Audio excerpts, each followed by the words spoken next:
If you've got a pneumatic push button system that requires more than one press to flush the toilet, then hopefully my video can help you. Now in my case, the half flush wouldn't do anything until I pressed it 2 or 3 times. So behind the buttons there are 2 cylinders, and these are connected to the main outlet valve via thin hoses. So I'm going to open it up and show you how I fixed my issue.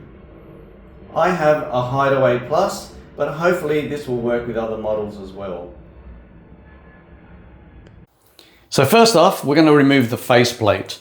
So look around the edges for a slot or 2. Mine have 2. There's one here, just on this side here. And there is also one on this side down here. Okay, and just use ideally a plastic pry tool or even a thin screwdriver to remove it. So for mine, all I need to do is insert the pry tool and push it in, and you'll hear a bit of a click. And that one is out. And then I'll do the same on the other side.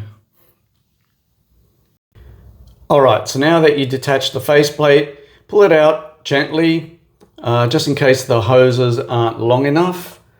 And here you can see the back of the buttons. There's those 2 pumps and the hoses coming out of the 2, and they go all the way down and connect to the outlet valve down the bottom there. So the first thing you should do is try to manually activate the flush, just to make sure there's not a problem with the actual mechanism down there. Hopefully there's not. So that means it's most likely something to do with the hoses or these actual buttons and pump mechanism. Now for my model, if there's a problem with these buttons, I need to replace the whole faceplate and the buttons as they come all in one. Fortunately it wasn't, it was just an issue with a hose. So the way I worked that out was I put my ear close to the hose and pressed one of the buttons, and I could hear some air coming out. Now it may be coming out somewhere further up the line. In my case, I was fortunate, it was coming out right there where it joins. To remove the hose from this model, there's a blue ring. It looks like a washer. It is a little springy, and if you push down on it, you can pull the hose out. Now you may find that the part of the hose that was inside the pump is a little narrower than the rest of it, and that's perfectly normal. However, if air is leaking from that inlet there, then it's a good chance that over time it's created a gap, or perhaps it's moved, or there could be a split. All I did was cut off about 1/2 centimeter and then reinserted it, then tested it, and it worked first go.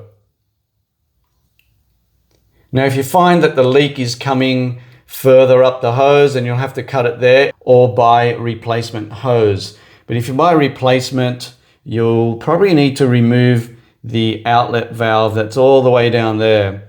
I've not done that before, so I can't really comment on how easy that is.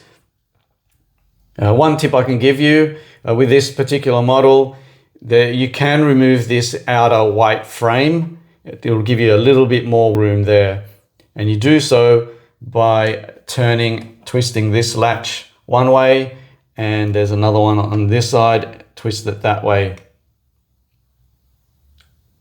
Well, that pretty much wraps it up. I hope you found this useful. If you did, please hit the like button. Don't forget to subscribe to my channel so you don't miss out on future videos. If you have any questions, please post them in the comments below. Thanks for watching, and I'll see you on the next video.